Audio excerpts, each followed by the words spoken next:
I found an old picture of myself in a book I had forgotten about one sunny morning. Seeing my frozen smile made me think about who I was then, and who I am now. Socrates said we should know ourselves, but surprisingly, 80% of people think they do. But only a small percentage really get to know themselves. I dare you to look inside yourself beyond what other people expect of you and the masks you wear. What will you find? In the video, let's look at this trip together. Don't forget to subscribe. Self-awareness is important because we can feel lost when we're dealing with everyday problems. Today we'll talk about how getting to know yourself can help you get through the ups and downs of life. It's like having a map of a strange land. When you know yourself, you can see your skills and weaknesses. This helps you turn problems into chances to grow as a person. Imagine being able to see through mean words and realize they say more about the person saying them than about you. Self-reflection isn't about shutting people out. It's about getting closer to them. Let's go on this journey together to find out who we are at our core. It's like when you look deep inside, you find a shield that can protect you from other people's negativity without letting it hurt you. To get good at this, you need to make it a habit, like drinking water or taking deep breaths every time something tough happens.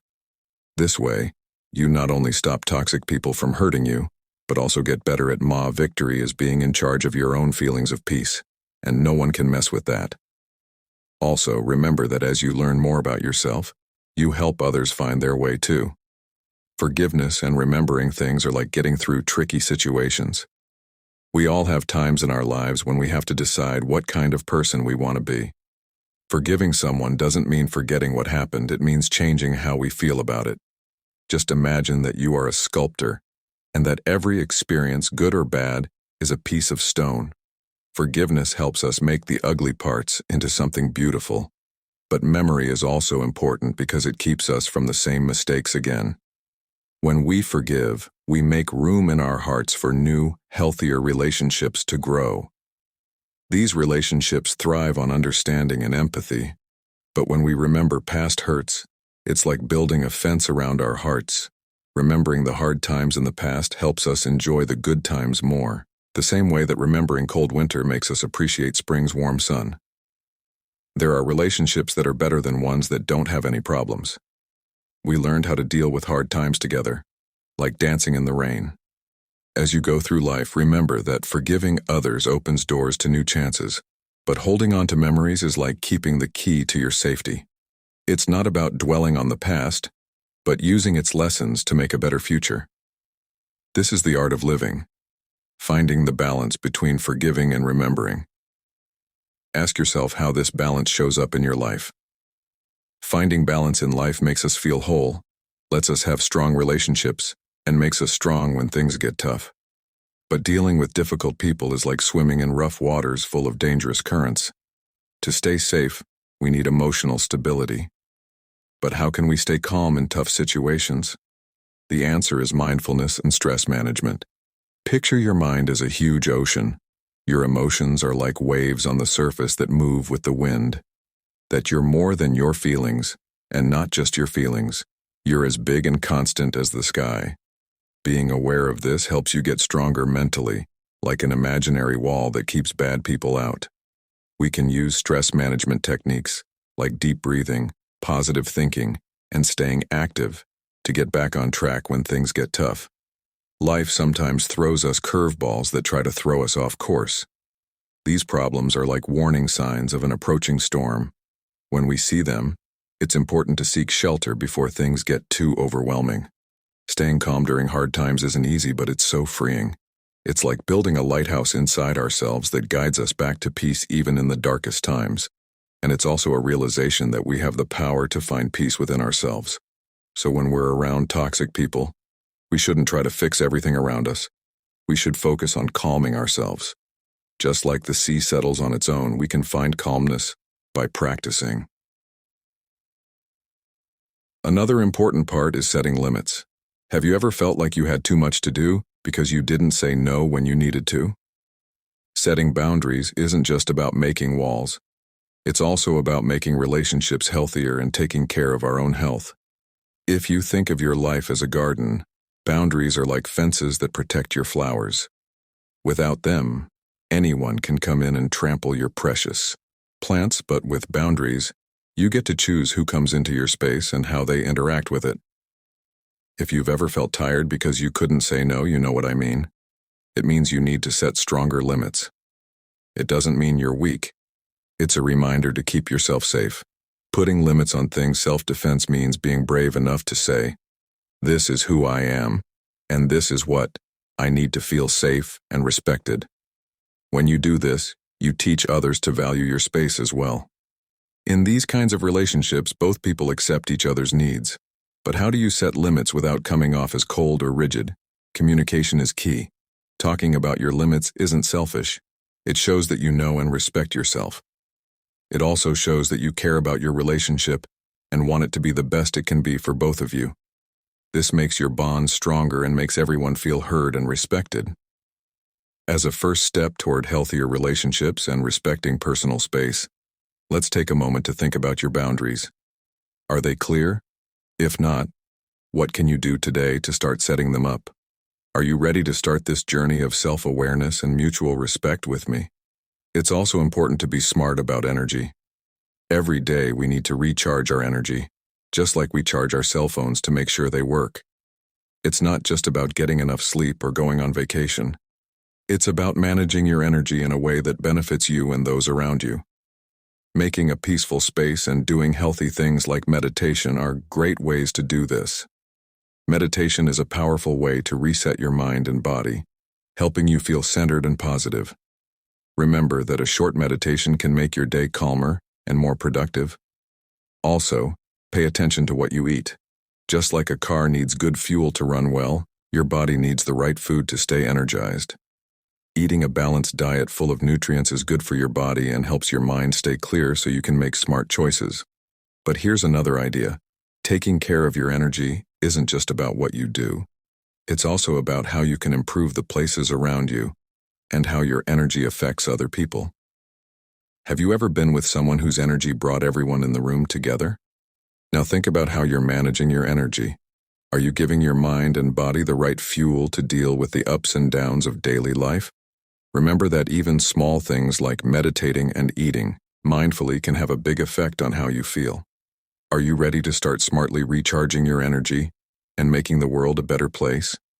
If you're enjoying this, please share it with others. One important skill we need is the ability to keep our eyes on the prize. It's not enough to have a list of goals. We also need to have the inner strength to stay on track, especially when things get hard or when other people try to distract us. This is where emotional intelligence comes in.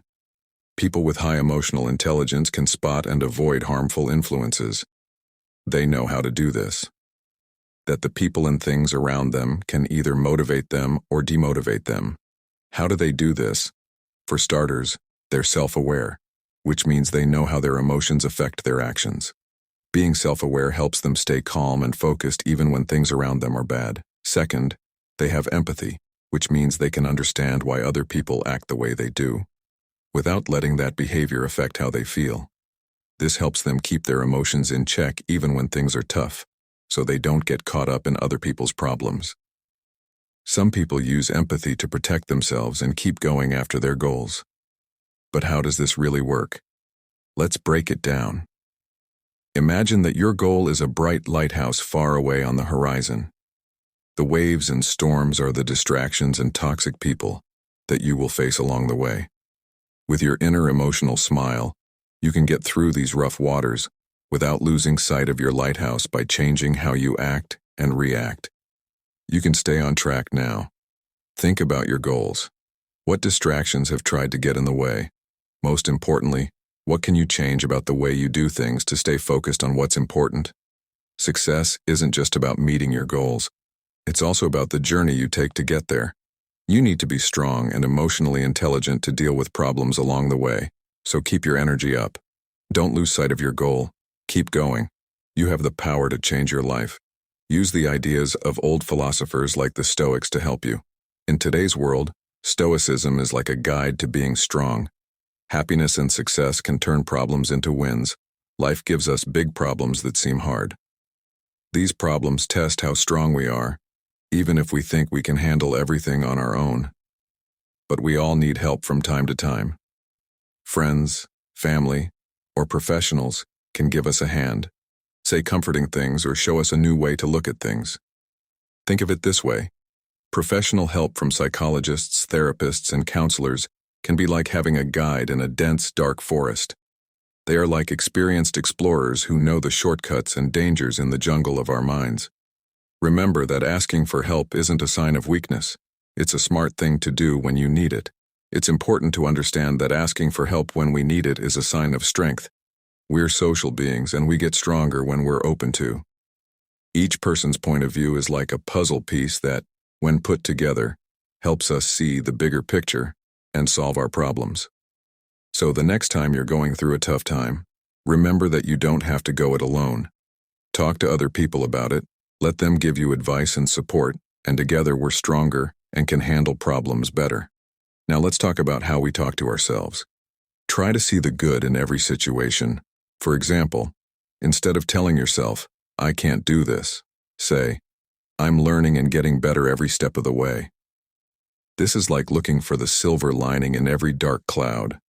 By changing the way we think in this way, we can have a more positive view of life, take on problems with more confidence. Being able to think, and it can be helpful to talk to ourselves. Instead of putting too much pressure on ourselves, we can see it as a chance to learn and grow. One way to do this is to practice mindfulness. We should pay full attention to what's happening right now and not judge ourselves when we have a lot of bad thoughts, because it helps us take a step back and see that those thoughts are only temporary CLS. As we pass it, we can choose which thoughts to pay attention to and which ones to forget. Another helpful tool is gratitude. At the end of each day, try to list 3 things you're grateful for.